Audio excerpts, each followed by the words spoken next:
இப்போ இந்த சென்னையில ஒரு 17 ஆண்டுகளுக்கு முன்பு வெள்ளம் வந்துச்சு. அப்ப என்ன பண்றாங்க அப்படின்னா, சென்னையில வந்து புழல் ஏரி வந்து உடைய போகுது.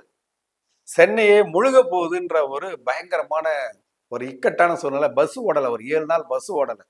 கரண்ட் கிடையாது. ஊரு ஃபுல்லா தண்ணி தேங்கி நிக்குது. கிட்டத்தட்ட இருட்டாவே இருக்கு இந்த 7 நாளுமே. ஏன்னா வந்து சூரியனை பார்த்தே பல நாட்கள் ஆயிடுச்சு. மழை பெஞ்ச மணியே இருந்துட்டு இருக்கு.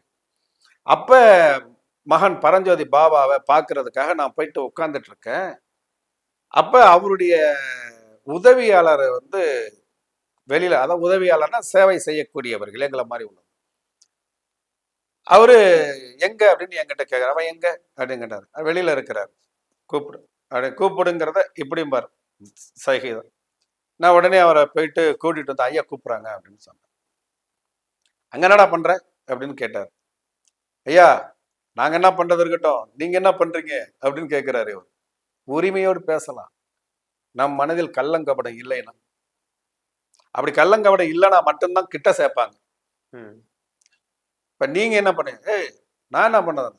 ஐயா ஊரே அழிய போதியா, புழல் ஏரி உடைய போகுதான், சென்னையில இப்பவே முழங்கால் தாண்டி தண்ணி நிக்குது, எங்கேயும் கரண்ட் கிடையாது, பஸ் ஓடல, பால் கிடைக்காம மக்கள் தவிக்கிறான், கடையே இல்ல, நீங்க ஏதாவது பண்ணுங்கயான்னு சொல்றாரு. ஒரு சராசரி மனிதனால் என்ன செய்ய முடியும்? ஒரு ஞானியால் என்ன செய்ய முடியும்?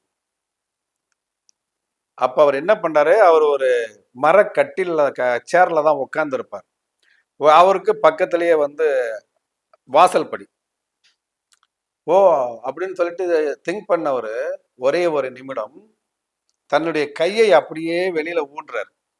ஊனி அந்த வாசல் படியில அந்த கையை வச்சுட்டு எட்டி கிழக்கு நோக்கி பார்க்கிறார். எங்க பார்க்கிறார்? சூரியன் உதிக்கக்கூடிய திசையை நோக்கி பார்க்கிறார். பார்த்து என்ன சொன்னார் தெரியுங்களா?